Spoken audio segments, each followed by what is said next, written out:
orang-orang yang tidak bahagia dinas oleh Al-Quran. Coba baca dalam Al-Quran, ada orang-orang yang dinas oleh Al-Quran tidak akan bahagia. Satu, la yuflihul kafirun, la yuflihul zalimun, la yuflihus sahirun.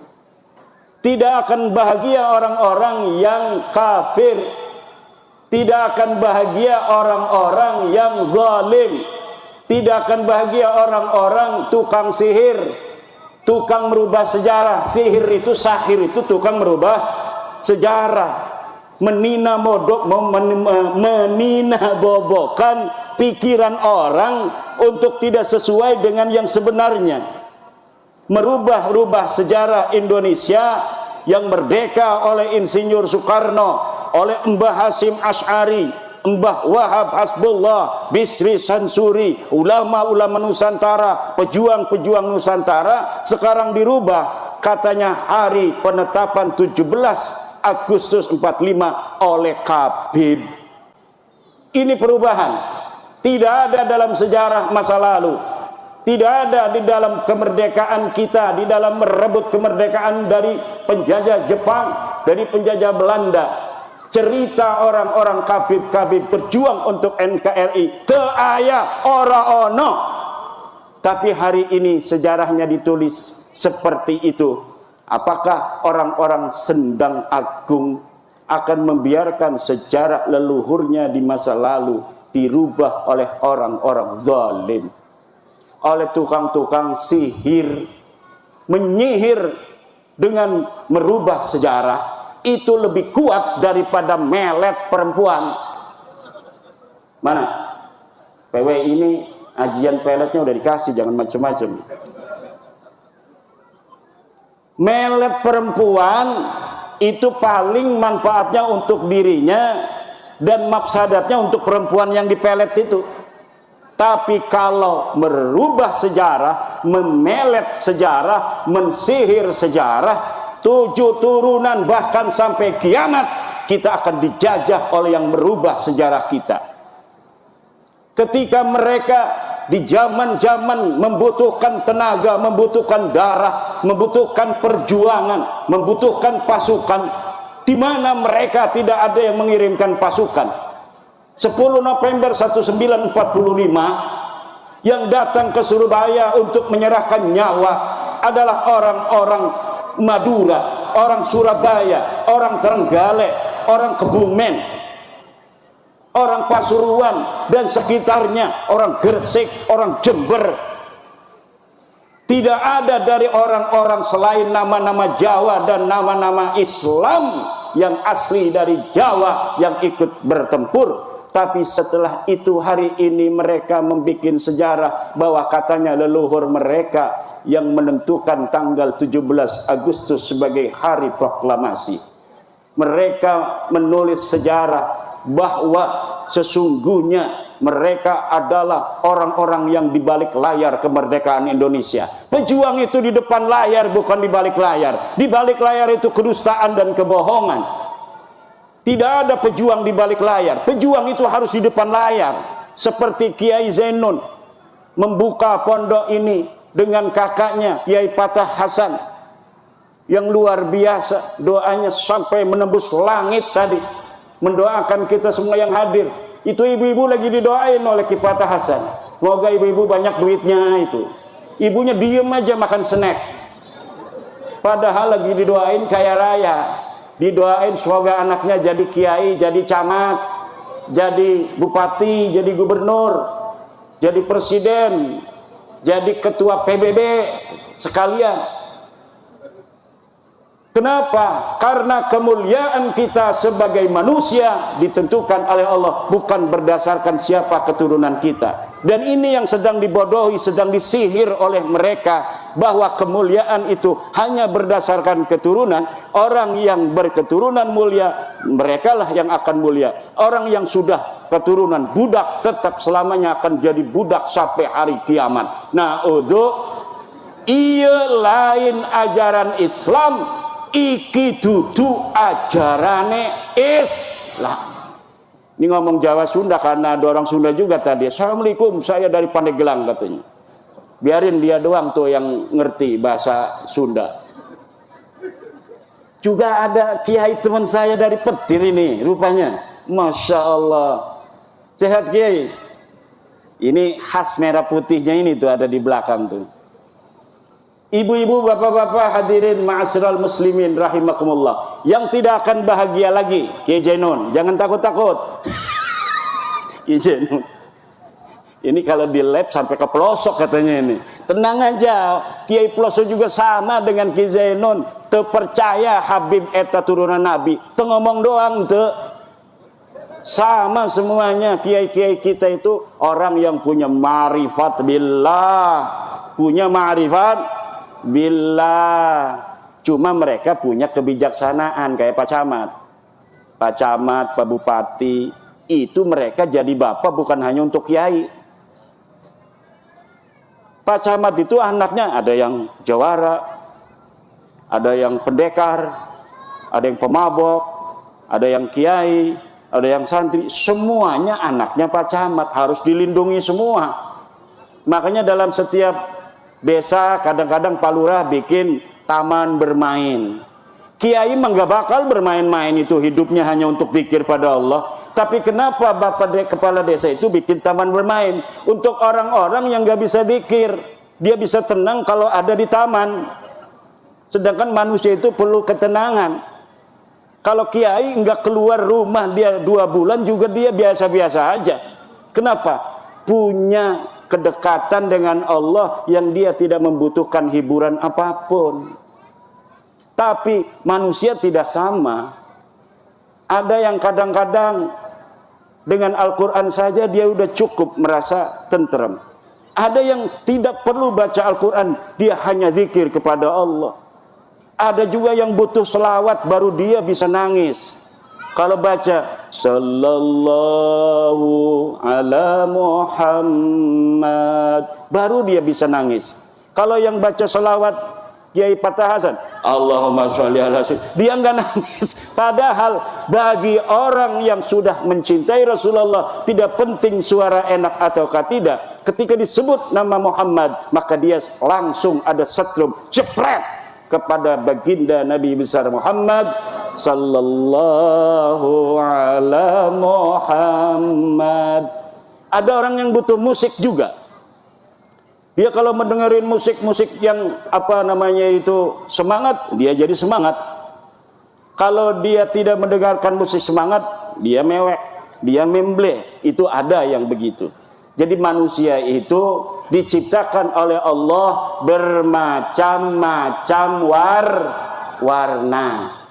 Camat, bupati, presiden, itu yang suka sholat anaknya, yang gak suka sholat anaknya, yang suka ngerampok juga anaknya, yang harus diberi hak sesuai dengan amalnya. Dia benar harus dihukum, tetapi dimasukin penjara, dikasih makan sama negara. Kalau kata saya itu para koruptor masukin penjara nggak usah dikasih makan. Coba lihat 12 hari udah mati apa belum. Tapi nggak begitu sama negara itu, sama presiden, sama bupati. Tetap yang nakal pun perampok, penjudi, tukang judol. Bu, suaminya ada yang judol apa tidak? Yang sabar aja. Paling kebun sawit nanti dijual gitu. Jangan sampai ibu-ibu suaminya suka main judi online, berbahaya. Itu tidak akan ada orang kaya raya dengan judi. Bahaya. Kalau pengen kaya raya, nanam sawit, jual, celengin. Nanam padi, jual, celengin. Nabung 5.000, kaya raya nanti. Guru-guru, insya Allah jangan khawatir, dana bosnya tidak akan dikurangi karena efisiensi. Amin ya rabbal alamin. Tenang aja, negara kita kaya raya bu. Negara di dunia ini yang paling kaya raya adalah Indonesia. Jangankan pohon, tongkat saja itu ditanam akan jadi pepohonan. Ini negeri kita Indonesia, makanya banyak orang yang pengen ngaku-ngaku ini negeri adalah negeri mereka. Ini negeri Indonesia, bintu terim, anak memiliki rumah yang sukar dibersihkan. Coba lem double side reusable, tahan lama, praktis. Ini negeri Indonesia, bintu terim, anak perempuannya kota Tarim. Kota Tarim siapa itu? Kota apa itu? Kalau anaknya kaya raya begini, harusnya kaya raya itu kota Tarim. Kaya apa tidak kota Tarim? Miskin. Kalian orang bodoh. Yang pintar itu orang pelosok, yang pintar itu orang Liboyo, yang pintar itu Sidogiri, yang pintar itu adalah Syekh Nawawi Tanar Al-Bantani, yang pintar itu santri-santri kita.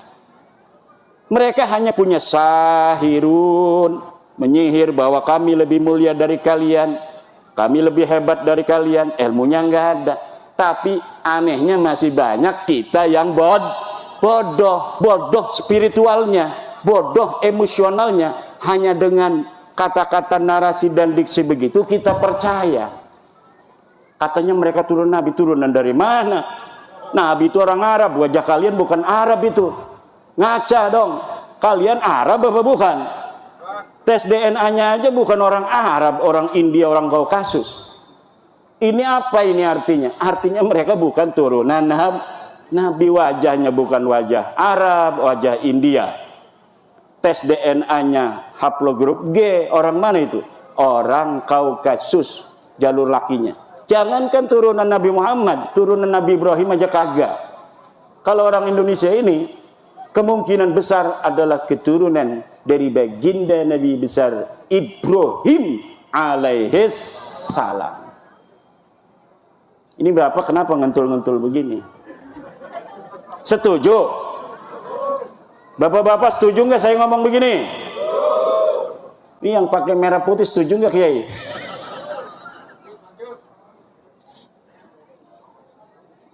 Tapi lanjut-lanjut udah jam 12. Kenapa? Yang paling penting acara khataman begini anak-anak kita yang tampil. Betul Bu? Anak kita tadi coba. Saya itu ingat anak saya semalam tampil khataman juga. Direkam sama santri saya, dikirimin. Yang satu laki-laki nganceng, dipanggil tuh kabur dari panggung. Yang satunya lagi assalamualaikum doang begini aja. Salah. Pas saya lihat ini anak dua nih, ya Allah luar biasa. Padahal namanya sama dengan nama anak saya, Nabila. Nama anak saya Nabila juga. Tapi dia udah punya suami, punya pesantren. Kalau yang satunya adiknya, ini suruh semalam kabur dari panggung. Kakaknya juga, dulu kakaknya yang sekarang sudah kuliah, umur 5 tahun suruh tampil juga begini. Maju kabur juga. Masya Allah. Nah makanya tadi anak siapa itu yang mau tampil begitu, itu sudah anugerah minallah, fadlun azimun. Mudah-mudahan saja dia nanti sampai besar menjadi harapan ibunya, harapan bapaknya, kebanggaan gurunya, dan akan bermanfaat untuk agama, bangsa, dan negara. Amin. Tapi ibu-ibu kalau punya anak kayak anak saya itu, jangan putus asa. Jangan putus asa. Terus saja berdoa. Mudah-mudahan saja anak yang kabur dari panggung itu nanti jadi macan panggung. Kenapa? Karena kalau masih kecil begitu masih banyak kesempatan. Anak saya yang sekarang kuliah itu kecilnya begitu, tapi sekarangnya alhamdulillah. Matan takrib tamat, Fathul Qorib tamat, Sarah Hikam tamat. Sekarang lagi Fathul Mu'in baca sendiri. Lah, jadi apa? Apapun yang terjadi dengan anak kita ketika masih kecil, nakal kayak setan, kayak dajjal nakalnya. Tapi itu belum selesai, bapak-bapak. Jangan, kayaknya anak saya ini nggak ada kesempatan, nggak ada harapan. Tidak ada. Semua anak-anak kita berpotensi menjadi anak-anak bermanfaat dan mempunyai kedudukan dalam hidupnya nanti di masa yang akan datang. Semuanya sama. Saya sebagai guru, sebagai pengasuh pesantren, ada anak kelihatan anak kiai, alhamdulillah. Ada anak bapaknya aja tatoan, tapi pengen anaknya jadi kiai katanya, alhamdulillah. Kadang anaknya nurut. Ada lagi yang anaknya memang anak nakal udah memang dikeluarkan dari berbagai macam sekolahan. Katanya di Jakarta sekolah tawuran melulu, minum-minuman. Apakah bisa diterima di sini, Yai? Saya kalau bisa untuk menjadikan anak ini menjadi anak yang soleh, ini pahalanya 200 kali lipat daripada anak kiai tadi yang datang kemari kemudian jadi anak soleh. Semakin besar kita itu bekerja, maka semakin besar pahala yang akan kita dapatkan. Semakin susah kita mengajar anak kemudian berhasil, maka pahala yang akan kita jadi, apa yang akan diberikan Allah kepada kita akan semakin besar. Jadi saya tidak pernah berputus asa ngajarin anak, ngajarin santri. Dan ketika ada yang datang kelihatan ditolak di pondok lain, ditolak di pondok ini, ditolak di sekolahan itu karena nakal, kata saya mudah-mudahan aja takdir nurutnya sama saya, maka saya tetap terima. Kecuali udah 3 kali nanti ketika dia ada di pondok, kemudian dia memang sudah tidak bisa lagi untuk diharapkan menurut saya. Kalau menurut Allah kan tetap ada harapan. Tetapi kita harus punya peraturan. Kalau sudah 3 kali dia itu melanggar peraturan yang berat, sesudah diberikan surat peringatan kepada anaknya, pada orang tuanya dikasih informasi tembusan, kita setelah mengatakan bahwa ini mudaratnya anak ini lebih besar, ada di pondok, bisa mempengaruhi anak lain, kita kemudian serahkan kembali ke orang tuanya bahwa kami sudah tidak sanggup lagi untuk mendidik anak bapak. Kenapa? Bukan takut kepada anak ini tidak akan bisa jadi anak yang baik, bukan. Tetapi mendarat kepada yang lainnya itu lebih besar karena dia tinggalnya bersama anak-anak itu. Tapi jangan putus asa wahai bapak, jangan putus asa wahai ibu. Anak bapak dan ibu ini bukan berarti ini sudah ditakdirkan Allah menjadi orang yang tidak manfaat. Pondokin lagi, mudah-mudahan saja takdirnya solehnya dia dengan kiai yang lain.